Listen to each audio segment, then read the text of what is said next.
Sur cette photographie, vous pouvez voir le muséoparc d'Alésia, un vaste musée archéologique inauguré en 2012 et consacré à la célèbre bataille d'Alésia qui opposa les troupes de Vercingétorix à celles de Jules César en 52 avant notre ère, pendant la guerre des Gaules. Ce muséoparc se trouve en Bourgogne, à Alys-Saint-Traine, dans le département de la Côte d'Or, sur le site présumé de la bataille d'Alésia. Mais selon le journaliste Franck Ferrand, le site d'Alys-Saint-Traine serait une imposture. Franck Ferrand affirme que la véritable Alésia ne se trouve pas en Bourgogne, mais dans le Jura. En fait, le débat sur la localisation d'Alésia est un vieux débat qui remonte au XIXe siècle. Alors, où se trouve Alésia ?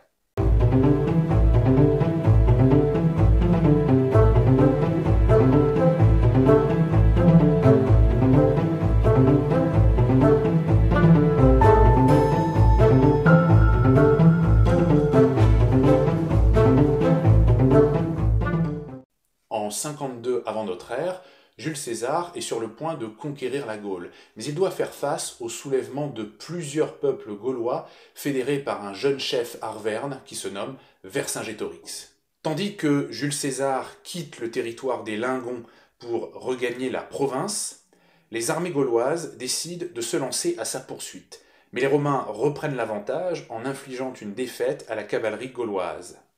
Vercingétorix se replie alors sur Alésia avec l'ensemble de ses troupes. Alésia est un oppidum, c'est-à-dire une ville fortifiée. Jules César fait le choix d'assiéger cet oppidum pour obtenir la reddition du chef gaulois. Le siège d'Alésia dure plusieurs semaines. Les légions romaines, pourtant inférieures en nombre, viennent à bout de l'ennemi. Vercingétorix finit par se rendre, il est fait prisonnier par César et, 1 an plus tard, toute la Gaule est sous domination romaine. La bataille d'Alésia est principalement connue grâce au livre 7 des commentaires sur la guerre des Gaules de Jules César. Il s'agit du seul témoignage direct dont nous disposons sur cette bataille. Dans ce texte, Jules César décrit le lieu de la bataille, mais il ne nous dit pas clairement où se trouve Alésia. Tout ce que l'on sait, c'est que l'oppidum d'Alésia est occupé par les Mandubiens, une mystérieuse tribu gauloise qui n'est mentionnée dans aucune autre source. Une tradition très ancienne situe Alésia en Bourgogne, sur le mont Auxois, à Alys-Saint-Traine.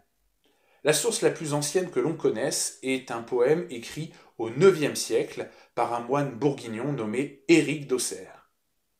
Pendant des siècles, cette tradition ne sera jamais remise en cause. Elle sera même confortée en 1839 par la découverte à Alys-Saint-Traine d'une inscription gallo-romaine écrite en langue gauloise et portant le toponyme Alysia.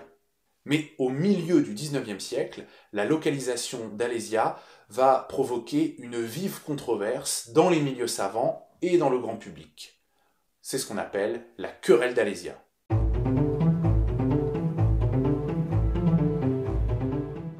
La querelle d'Alésia débute sous le Second Empire. En 1855, un érudit franc-comtois nommé Alphonse de la Croix affirme que la véritable Alésia se trouve en Franche-Comté, à Alaize, au sud de Besançon.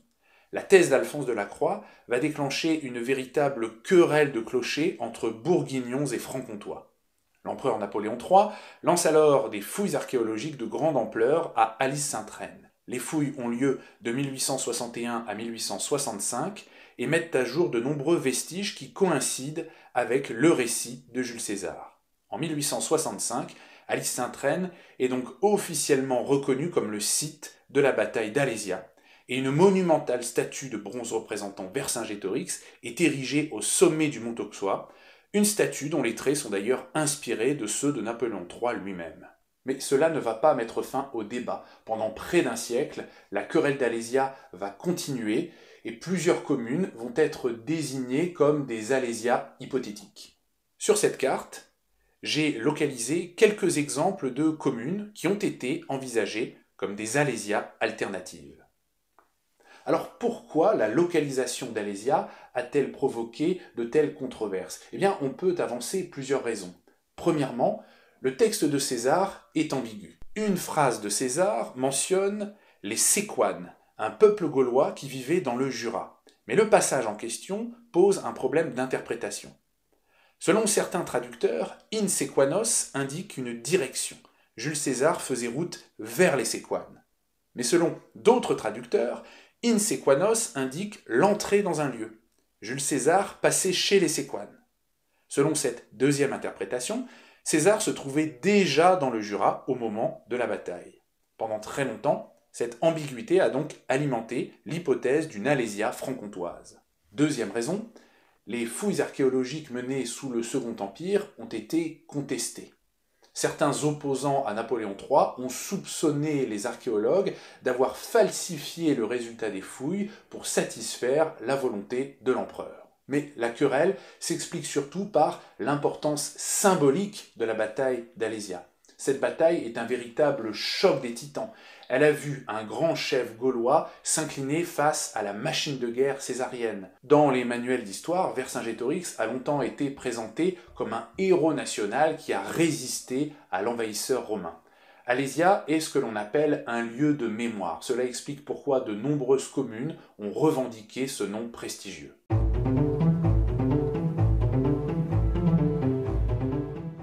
Le journaliste Franck Ferrand, connu pour ses émissions de vulgarisation historique, affirme que le site d'Aly-Sainte-Reine est une supercherie.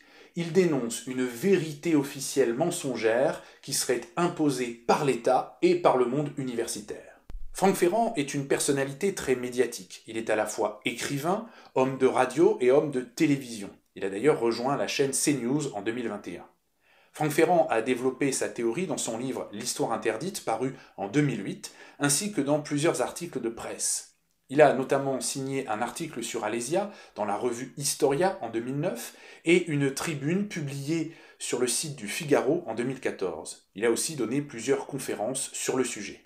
Franck Ferrand n'apporte pas d'éléments nouveaux au débat. En fait, il reprend l'argumentaire utilisé depuis le XIXe siècle par les détracteurs d'Aly-Sainte-Reine. Selon Franck Ferrand, la topographie du site d'Aly-Sainte-Reine ne correspond pas aux descriptions faites par Jules César. Par exemple, Jules César évoque une plaine longue de 3000 pas, c'est-à-dire 4,5 km. Or, la plaine des Laumes, au pied du mont Auxois, s'étend sur plusieurs dizaines de kilomètres. Deuxième exemple, le texte césarien évoque une colline située au nord de l'oppidum. Or, sur le site d'Aly-Sainte-Reine, il n'y a pas de colline au nord de l'oppidum. Le mont Réa se trouve au nord-ouest de l'oppidum. Troisième exemple, Jules César dit que Vercingétorix a réuni 80 000 combattants à Alésia, auxquels il faut ajouter la population civile de l'oppidum. Or, le mont Auxois est une petite colline dont la surface fait environ 90 hectares. Il ne peut donc pas accueillir autant de monde. Dernier exemple, Jules César dit que l'oppidum est situé sur une colline escarpée qui ne pouvait être prise que par un siège. Or, le mont Auxois est une colline peu élevée dont les flancs sont assez peu escarpés. On comprend difficilement comment Vercingétorix a pu s'y laisser enfermer par les troupes romaines. Conclusion, pour Franck Ferrand, Aly-Sainte-Reine ne peut pas être Alésia. L'argumentation de Franck Ferrand semble convaincante à première vue. Le problème, c'est que Franck Ferrand a tendance à sacraliser le texte de Jules César. Or, il ne faut jamais accorder une confiance aveugle aux textes antiques. Quand on fait de l'histoire, il faut toujours porter un regard critique sur les sources. Le texte de César comporte des imprécisions et des exagérations. Le but de Jules César n'était pas de proposer une description exacte du site d'Alésia. Son objectif était surtout d'impressionner l'aristocratie romaine. Quand on relit le texte de César sans pour autant le sacraliser, on constate que le site d'Aly-Sainte-Reine correspond plutôt bien à la description faite par l'auteur. On retrouve à Aly-Sainte-Reine tous les éléments mentionnés par César. Une plaine, un oppidum bordé par 2 cours d'eau et entouré de plusieurs collines de même hauteur.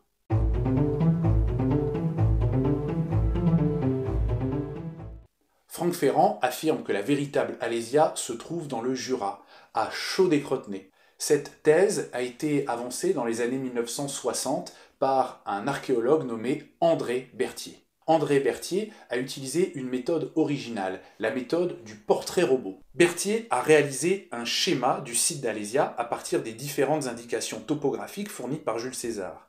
Puis il a examiné des cartes couvrant l'est de la France, en recherchant le site qui se rapprochait le plus du portrait robot.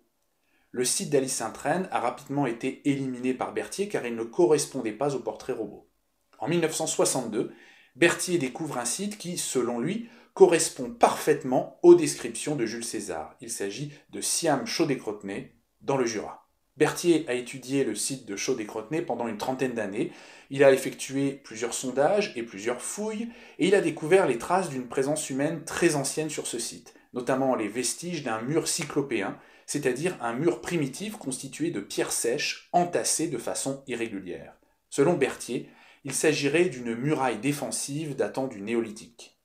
Depuis le décès d'André Berthier en l'an 2000, le site est étudié par une poignée de bénévoles. L'association Archéo-Jurassite conserve les archives d'André Berthier et assure la protection du site de Chaudet-Crotenay. Elle organise aussi des visites guidées pour les touristes. André Berthier a-t-il découvert le véritable site d'Alésia ? En fait, la thèse de Berthier pose de gros problèmes. Tout d'abord, la méthode utilisée par André Berthier est très contestée. En effet, le texte de Jules César n'est pas assez précis pour que l'on puisse en tirer une description exacte du site d'Alésia. De plus, certains éléments du portrait robot de Berthier relèvent d'une interprétation personnelle et ne correspondent pas à des informations fournies par Jules César. Par exemple, Berthier a dessiné un oppidum triangulaire alors que César ne précise pas la forme de l'oppidum. Ensuite, les trouvailles d'André Berthier peuvent difficilement être reliées à la guerre des Gaules. Sur le site de Chaudet-Crotenay, on a surtout retrouvé du matériel agricole. De plus, les datations ne correspondent pas. La plupart du matériel archéologique retrouvé à Chaudet-Crotenay est largement postérieur à la conquête romaine. La thèse d'André Berthier a très peu de soutien dans le monde universitaire. L'historienne Danielle Porte, spécialiste de la Rome antique, fait partie des rares universitaires qui défendent encore la thèse d'une Alésia jurassienne. Persuadée que la véritable Alésia se trouve à Chaudet-Crotenay, Danielle Porte a poursuivi les recherches d'André Berthier sur ce site jurassien. Elle a consacré plusieurs ouvrages au problème de la localisation d'Alésia, comme Alésia citadelle jurassienne, paru en 2000, ou L'imposture Alésia, paru en 2004.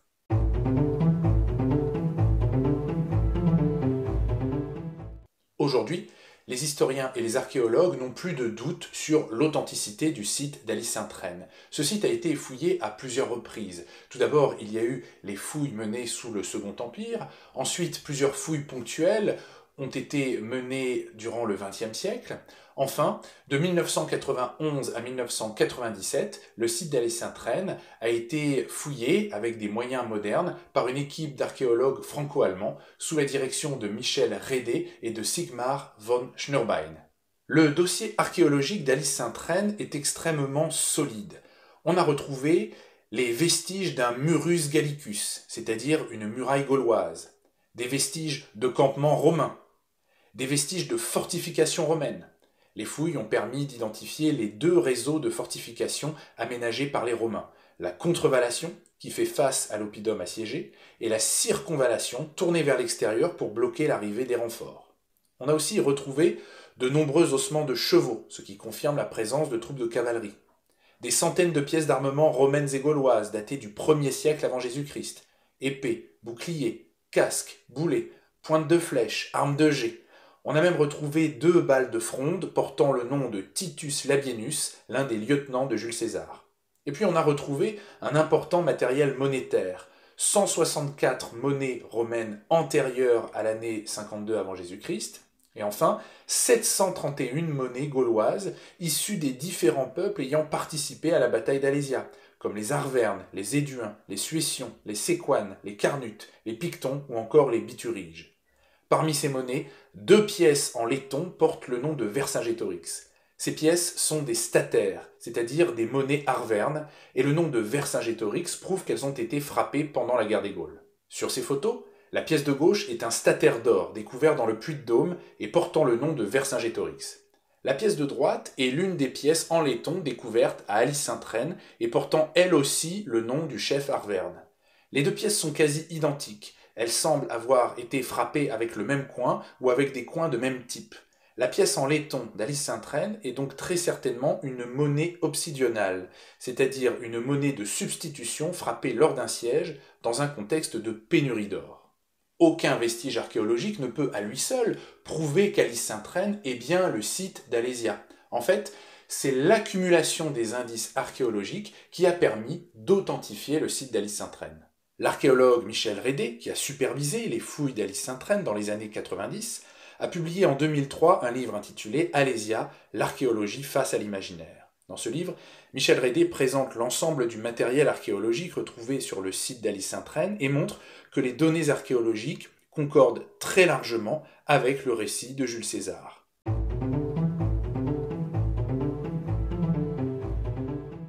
La localisation d'Alésia ne fait plus débat chez les historiens, car les données archéologiques ont confirmé l'authenticité du site d'Alis-Sainte-Reine. Pourtant, la thèse d'une Alésia jurassienne a encore de fervents défenseurs, et le journaliste Franck Ferrand est devenu leur porte-parole. Franck Ferrand est quelqu'un de très convaincant. Il est cultivé, il parle bien et il maîtrise l'art du storytelling, c'est-à-dire l'art de la mise en récit. En fait, Franck Ferrand nous raconte une histoire, et cette histoire est passionnante, comme peuvent l'être toutes les histoires de complots et de vérités cachées. Alors, soyons prudents. N'oublions pas que raconter une histoire, ce n'est pas faire de l'histoire. À bientôt dans le rétro.